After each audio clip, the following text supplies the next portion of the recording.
Good morning बच्चों। हम इसमें पढ़ रहे थे गांव का प्रशासन। इसमें हमने भाग 1 पढ़ा था। भाग 1 में हमने 2 प्रशासनिक इकाइयों के बारे में जाना था। पहली जो प्रशासनिक इकाई थी वो थी पुलिस, और दूसरी जो प्रशासनिक इकाई थी वो है राजस्व। ठीक है, जो राजस्व होता है, राजस्व विभाग होता है, उसके बारे में देखा था। इसी को आगे कंटिन्यू करते हुए हम राजस्व को आगे कंटिन्यू करते हुए देखेंगे हम राजस्व विभाग का काम। इसी को देखते हैं आगे चलते हुए। राजस्व विभाग का काम। ठीक है, इसी को आगे कंटिन्यू करते हुए हम देख रहे हैं इसमें राजस्व विभाग का काम। देखो बच्चों, भारत के सभी राज्य जिलों में बटे हैं। भारत में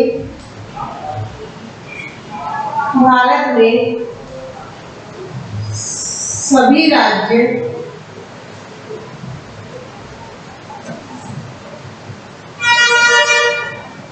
जिलों में बटे हैं। ठीक है, जिलों में बटे हुए हैं। जमीन से जुड़े मामलों की व्यवस्था के लिए जमीन से जुड़े मामलों की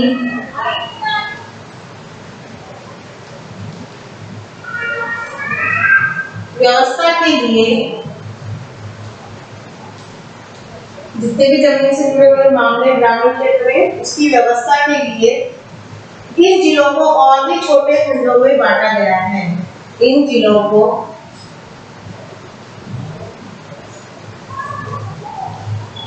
और भी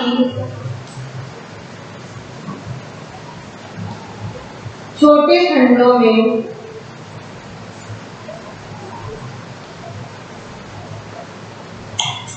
बांटा गया है।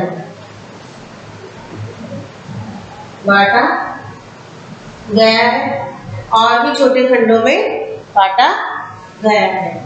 आगे हम देखेंगे, जिले के उपखंडों को कई नामों से जाना जाता है। जिले के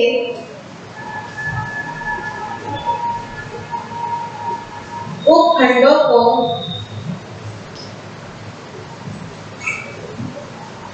और भी नामों से जाना जाता है।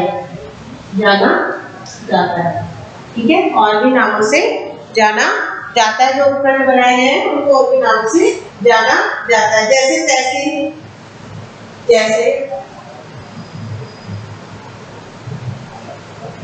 तहसील, तालुका,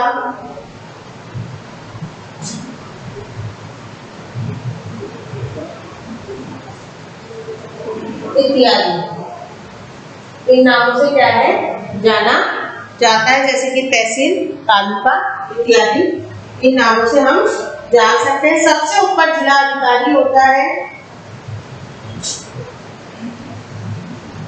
सबसे ऊपर जिला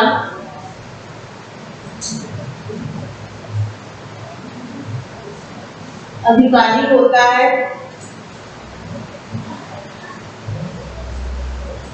सबसे ऊपर किसको रखते हैं हम? जिला अधिकारी को रखते हैं। और उसके नीचे तहसीलदार होता है।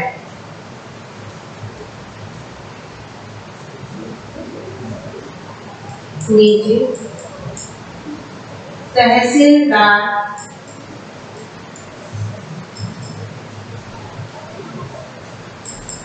होता है। उसके नीचे कौन होता है बच्चों? तहसीलदार होता है। तो हमने देखा भारत के सभी राज्य के जिलों में बटे हुए हैं। जमीन से जुड़े मामलों की व्यवस्था के लिए इन जिलों को और भी छोटे खंडों में बांटा गया है। जिले उपखंडों को और भी जिले के उपखंडों को और भी नामों से जाना जाता है, जैसे कि तहसील, तालुका इत्यादि। सबसे ऊपर जिलाधिकारी होता है, उसके नीचे कौन होता है बच्चों? तहसीलदार होता है। तो इस तरह से व्यवस्था की जाती है। इसी में आगे देखेंगे, उन्हें जो तहसीलदार होते हैं, जिलाधिकारी होते हैं, उन्हें विभिन्न मामलों को क्या होता है, निपटाना होता है। तो विभिन्न मामलों को क्या करते हैं, निपटाते हैं। और उन्हें विभिन्न मामलों को निपटाना होता है। वे पटवारी के काम का निरीक्षण करते हैं। वे पटवारी के कार्य का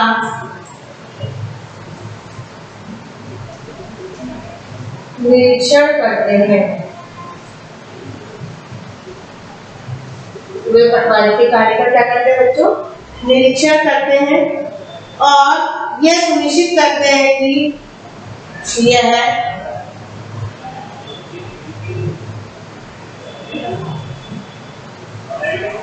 यह सुनिश्चित करते हैं कि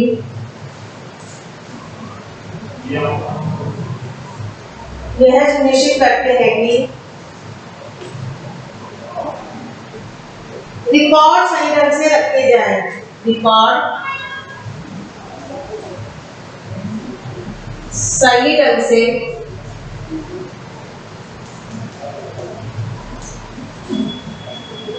रखे गए हैं या नहीं।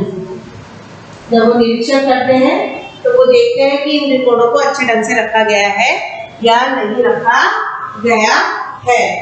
और राजस्व इकट्ठा होता है और विभिन्न तरह से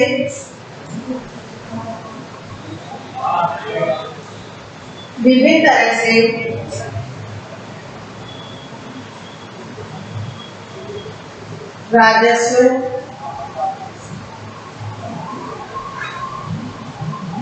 इकट्ठा होता रहे।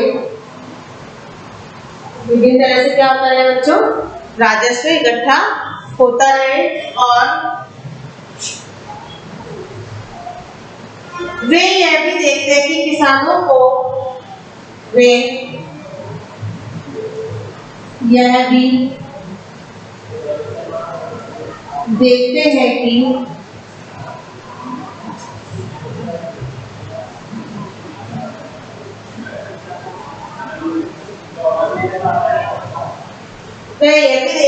किसानों को अपने रिकॉर्ड की नकल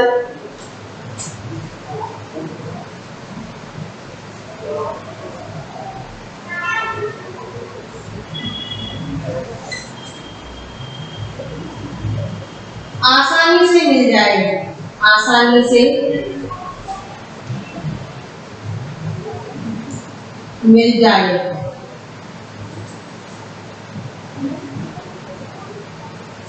आसानी से क्या हो जाए बच्चों, मिल जाए। आसानी से मिल जाए। वे विद्यार्थियों को जरूरत पड़ने पर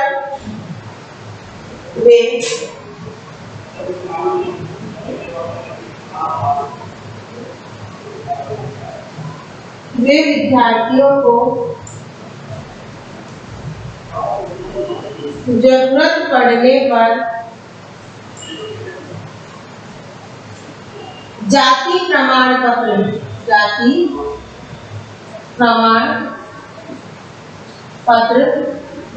प्रमाण पत्र आदि भी जारी करते हैं।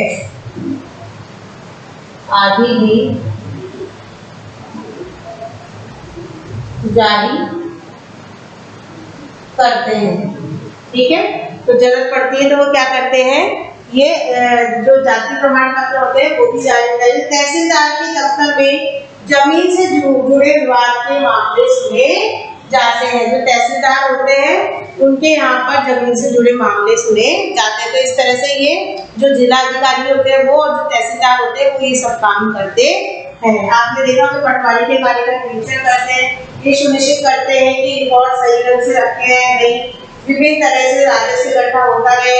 वे ये भी देखते हैं कि किसानों को अपने रिकॉर्ड की नकल आसानी से मिल जाए।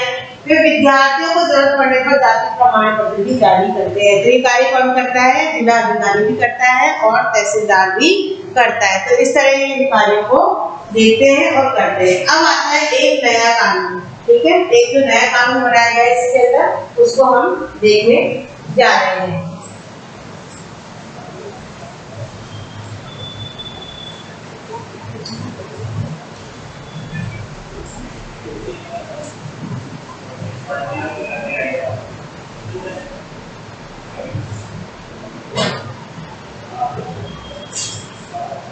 एक नया कानून, इसके बारे में हम पढ़ने जा रहे हैं। यह है हिंदू अधिनियम धारा 2005। हिंदू अधिनियम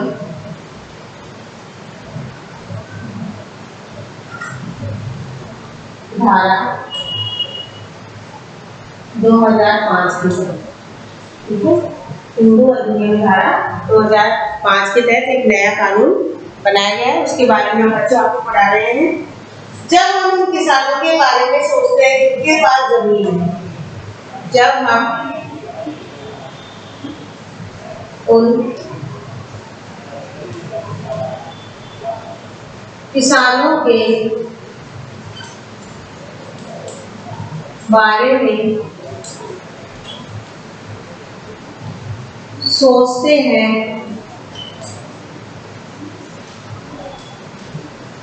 जिनके पास क्या है, जमीन है। जब हम किसान के बारे में सोचते हैं जिनके पास क्या होती है बच्चों, जमीनें होती है। और आमतौर पर हमारे दिमाग में पुरुष होते हैं। जब हम उन किसानों का जब सामने हम चेहरा देखते हैं, तो हम सोचते किसान, तो हमारे सामने क्या नजर आता है, पुरुष किसान का चेहरा नजर आता है।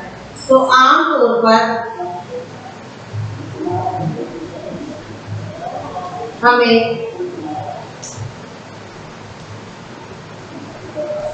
पुरुष किसान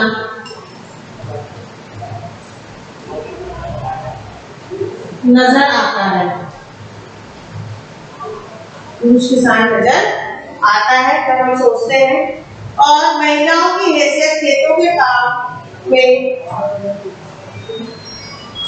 महिलाओं की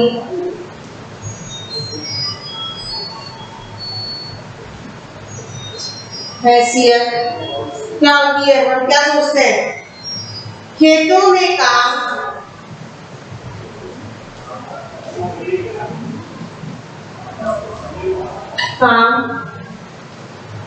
करने वाले एक मददगार के रूप में,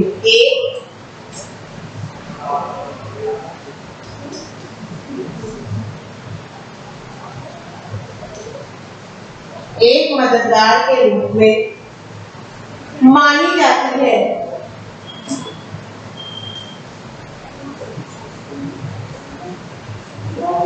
मतलब महिलाओं को ये माना जाता है कि वो क्या करती है, पुरुष किसान की मदद करती है, बस उसको इसी रूप में देखा जाता है, इसके अलावा नहीं। उनके बारे में जमीन के मालिक के रूप में कभी नहीं सोचा जाता। उनके बारे में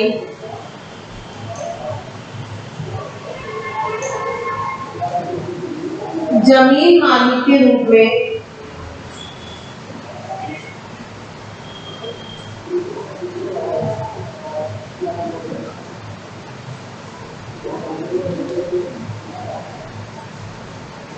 कभी नहीं सोचा जाता है। कभी ये नहीं सोचते कि महिला किसान भी क्या हो सकती है, जमीन की मालिक हो सकती है। उन्हें केवल एक मददगार के रूप में ही माना जाता है। अभी तक कई राज्यों में हिंदू औरतों को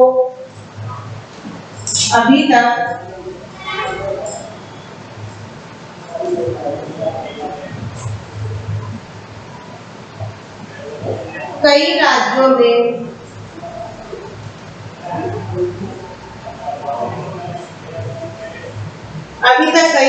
में हिंदू औरतों को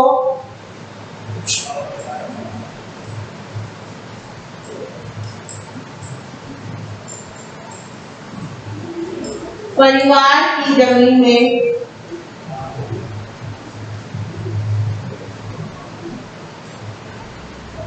हिस्सा नहीं मिला है, कई परिवार ऐसे हैं, हिंदू परिवार, जिसमें उन्होंने महिलाओं को क्या नहीं दिया है, उनका हिस्सा नहीं मिला है।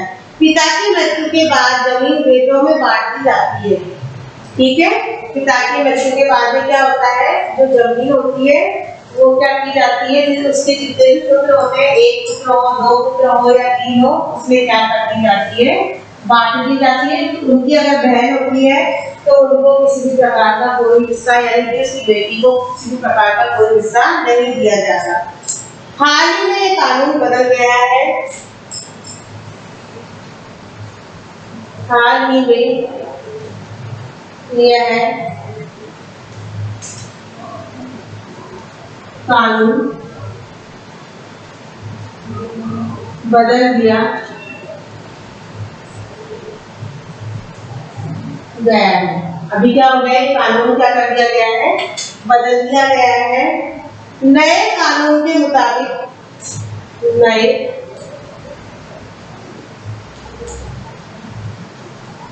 कानून के अनुसार या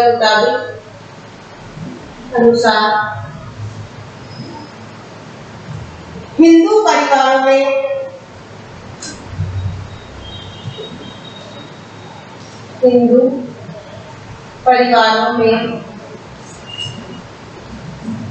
उनके बेटे बेटियों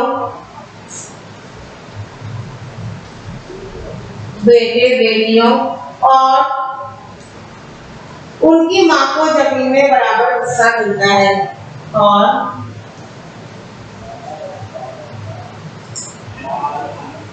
उनकी मां को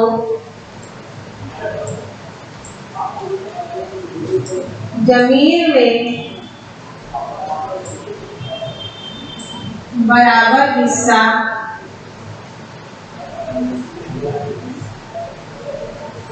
मिलता है। बराबर क्या मिलता है बच्चों, हिस्सा मिलता है। आगे नियम बदल गया है, पहले नियम अलग था। और यह कानून सभी राज्यों और केंद्र शासित प्रदेशों में लागू होगा। यह कानून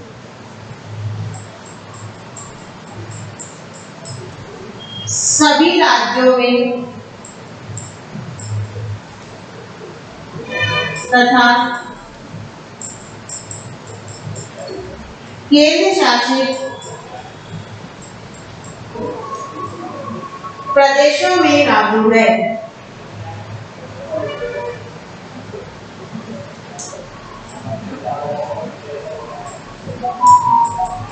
ये जो कानून है वो सभी तो राज्यों में और सभी केंद्र शासित प्रदेशों में भी क्या है बच्चों, लागू है। कि अब क्या होगा, जो हिंदू परिवार है उसमें बेटे और उनकी मां को जमीन में क्या मिलेगा, बराबर हिस्सा मिलेगा। पहले ऐसा नहीं हुआ करता था, लेकिन अब ये क्या हो गया है, अब ये कानून लागू हो गया है। तो इसलिए क्या होता है कि सारे राज्यों में और सारे केंद्र शासित प्रदेशों में इसे लागू कर दिया गया है। ये जो कानून लागू किया गया है इससे भारी मात्रा में क्या होगा, औरतों को फायदा होगा। क्या होगा, फायदा होगा। ये जो कानून लागू किया गया है इससे क्या होगा, औरतों को बहुत ज्यादा मात्रा में फायदा होगा। उदाहरण के लिए एक खेती परिवार के अगर कोई बेटी होती है और वो क्या है कि मान लीजिए अपने उसकी शादी कर दी जाती है पास के गांव में, और उसके पिता की क्या होती है, खेती की भूमि होती है। उसके पिता की मृत्यु के बाद सुधा अक्सर खेती के काम में माँ का हाथ बटाती थी, और माँ पटवारी से कहा कि जमीन पर अब बेटे के साथ साथ उसकी बेटी का भी अधिकार है। उसने क्या कहा कि बेटे के साथ साथ क्या है, अब उसकी बेटी का भी अधिकार है।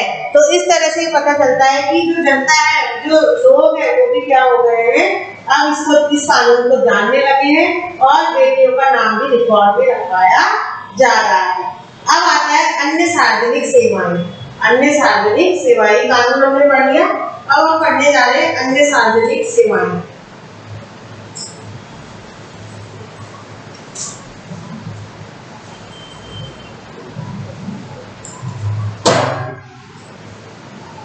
अन्य सार्वजनिक सेवाएं, इसके बारे में पढ़ेंगे हम। हमने सरकार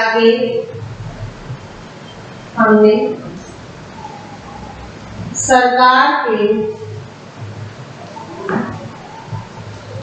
कुछ प्रशासनिक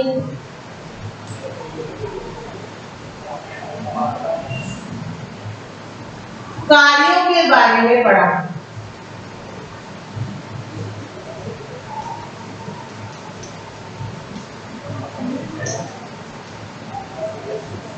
हमने सरकार के कुछ प्रशासनिक कार्यों के बारे में पढ़ा। ठीक है, इसमें पढ़ा हमने खासकर ग्रामीण क्षेत्र के संदर्भ में, खासकर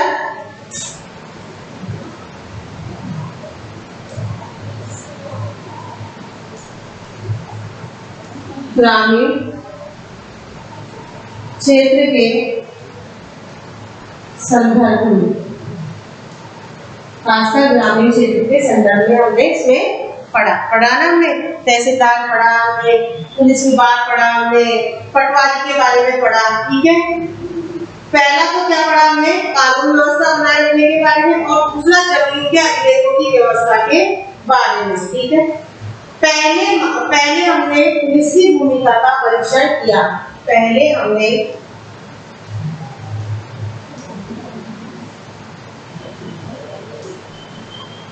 पुलिस की भूमिका का परीक्षण किया। इस पाठ में पुलिस किस तरह से दुर्घटना हो या मारपीट हो या लड़ाई झगड़े हो तो किस प्रकार से सुलझाती है, परीक्षण किया। और दूसरे में पटवारी की भूमिका का, और दूसरे में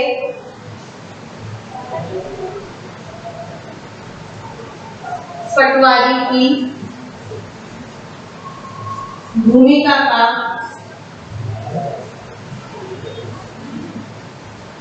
परीक्षण किया। ठीक है, दो मामले देखे, दोनों मामलों में हमने देखा कि पटवारी क्या कार्य करता है, पुलिस क्या कार्य करती है।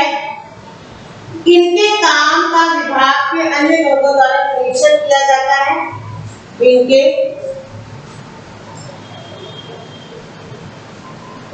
काम का अन्य विभाग के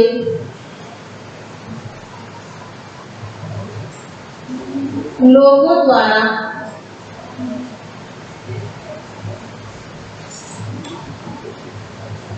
निरीक्षण किया जाता है। निरीक्षण किया जाता है। देखा हमने किस प्रकार से जो जिलाधिकारी होता है और तहसीलदार होता है वो पटवारी के कार्यों का निरीक्षण करता है। तो निरीक्षण देखा हमने किस तरह से, जैसे पुलिस अधीक्षक, तहसीलदार। हमने यह भी देखा कि लोग कैसे सुविधाओं का इस्तेमाल करते हैं। ठीक है, तो हमने क्या करा कि जैसे अपने गांव या क्षेत्र में दी जा रही सार्वजनिक सेवाओं की एक हमने सूची बनाई। एक हमने क्या करी बच्चों, सूची बनाई, इनके बारे में जो देखा ही। साथ ही हमने गांव में क्या है जो हमें सार्वजनिक सुविधाएं मिल रही है उसकी हमने क्या करी, एक सूची बनाई, जिसमें हमने दुग्ध उत्पादन समिति, राशन की दुकान, बैंक, पुलिस थाना, बीज खाद के लिए कृषक समिति, डाक, बंगला, आंगनबाड़ी, बालवाड़ी, सरकारी स्कूल, प्राथमिक स्वास्थ्य केंद्र, अस्पताल इत्यादि को रखा। 3 सार्वजनिक सेवाओं पर जानकारी इकट्ठी की। हमने 3 क्या करी, इन सब के बारे में हमने देखा और हमने क्या करा, इनके बारे में जानकारी भी इकट्ठी की। इसको मैं आपको एक उदाहरण के लिए इस प्रणाली में कैसे सुधार किया जा सकता है इसके बारे में मैं आपको एक उदाहरण के तौर पर आपको बता रही हूँ। 3 चीजों को देते हैं, हम 3 सार्वजनिक सेवाओं को ले रहे हैं। कितनी सार्वजनिक सेवाओं को ले रहे हैं बच्चों, 3 सार्वजनिक सेवाओं को ले रहे हैं, जिसमें हम ये बताएंगे कि हम किस तरह से ग्रामीण प्रशासन के द्वारा इसमें सुधार कर सकते हैं। इसको एक तालिका के माध्यम से समझेंगे। देखिए बच्चों, सार्वजनिक सभा, पहला जो है वो है सार्वजनिक सभा। सार्वजनिक सभा में हमने 3 चीजों को रखा, राशन की दुकान। ठीक है, फिर आ गई आपके राशन की दुकान। उसके बाद में दूसरे नंबर पे आपके आ गई स्वास्थ्य केंद्र।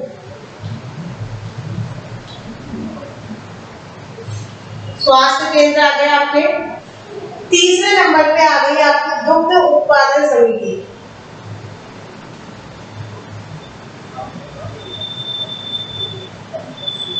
दुग्ध उत्पादन समिति। 3 चीजें आ गई आपकी, दुग्ध उत्पादन समिति। उसके बाद में हम इसकी सारणी को कंटिन्यू करते हुए आगे देख रहे हैं हम। फिर हम इसमें देखेंगे आपने उनके काम के बारे में क्या देखा। आपने उनके काम के बारे में क्या देखा। ठीक है, दूसरे नंबर पे हम इस पॉइंट को रख लेते हैं। तीसरा है नियंत्रण में आने वाले क्षेत्र। नियंत्रण में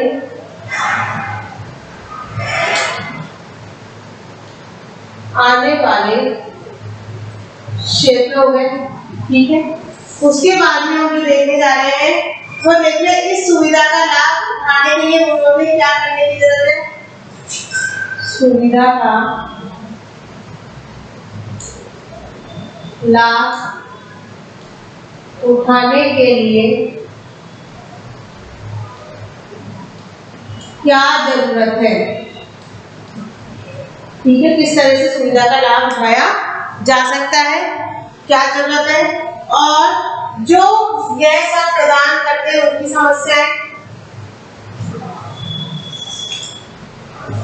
सब प्रदान करते हैं उनकी समस्या।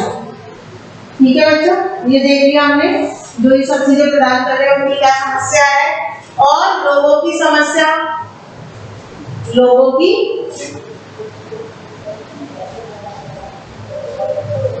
समस्या। और उसके बाद में हम देखेंगे क्या सुधार कर सकते हैं, वो हम आपको इसमें बाद में बताएंगे। तो सबसे पहले हम इसका उदाहरण लेते हैं राशन की दुकान। ये दुकान खुली हुई थी।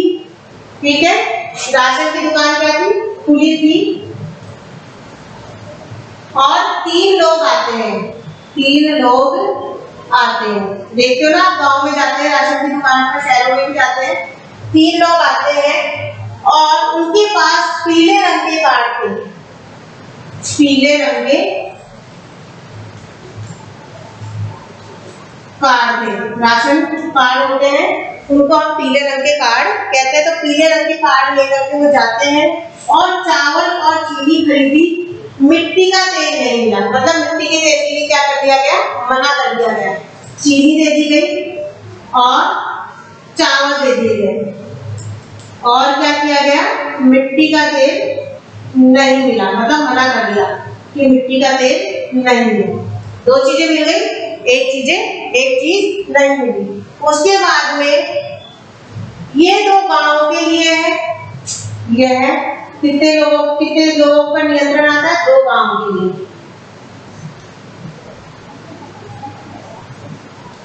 2 गांवों के लिए इसे बताया गया है। राशन की दुकान पर कितने लोग आते हैं, 2 गांवों के लिए। सुविधा लाभ उठाने की क्या जरूरत है, अब देखो, उनको राशन कार्ड की जरूरत है, ये तहसील के दफ्तर में बनाया जाता है। राशन कार्ड तहसील के दफ्तर में बनाया जाता है। ठीक है, तहसील के दफ्तर में राशन कार्ड बनाया जाता है गांव में। उसके बाद में मिट्टी के तेल की आपूर्ति पूरी नहीं है, सब प्रदान करते हैं, उनकी समस्या क्या है, मिट्टी का जो तेल आता है ना बच्चों, उसकी आपूर्ति नहीं है। मिट्टी के तेल की आपूर्ति नहीं है। मिट्टी के तेल की क्या नहीं है, आपूर्ति नहीं है, मतलब पूरी मात्रा में, जितनी मात्रा में चाहिए उतना मिट्टी का तेल उनके पास नहीं आता। चावल बड़ा खराब आता है, मिट्टी का तेल तो कभी मिलता ही नहीं है। लोगों की समस्या है, क्या समस्या है, चावल खराब आता है और मिट्टी का तेल नहीं मिलता है। ये हाल है राशन की दुकान में, तेल नहीं मिलता। ठीक है, लोगों ने अपनी समस्या बता दी और जो राशन की दुकान वाला है उसने अपनी समस्या बता दी। अब इस समस्या पर क्या करना चाहिए, सुधार किया जाए, अच्छा चावल आए और मिट्टी का तेल मिले, तो राशन की दुकान रोज खुले। आपने देखा होगा गांव में और शहरों में कभी कभी राशन की दुकानें खुलती है, क्योंकि वहां पर क्या होता है, आपको जो राशन की दुकान वाले वो कहते हैं कि हमारे पास पूरी आपूर्ति नहीं है, और जो लोग लेने जाते हैं वो कहते हैं कि वहां पर अच्छी किस्म का सामान नहीं मिलता, और जो उनकी जरूरत की चीजें जैसे कि मिट्टी का तेल वो तो उनको कभी मिलता ही नहीं है। तो इस तरह से हमने देखा कि जो सार्वजनिक सेवाएं होती है गाँव के अंदर, उसके लिए भी लोगों को क्या है, बहुत ज्यादा परेशानी उठानी पड़ती है। तो आज बच्चों हमने पढ़ा गाँव का प्रशासन, इसमें हमने आपको पढ़ाया कि पुलिस क्या कार्य करती है, ठीक है। उसके बाद में राजस्व का काम कौन करता है, पटवारी करता है, जिलाधिकारी होता है, तहसीलदार होता है, और जो सार्वजनिक चीजें आती है, जो सार्वजनिक समस्याएं क्या आती है लोगों के सामने, वो सब हमने आपको इस अध्याय में बताई।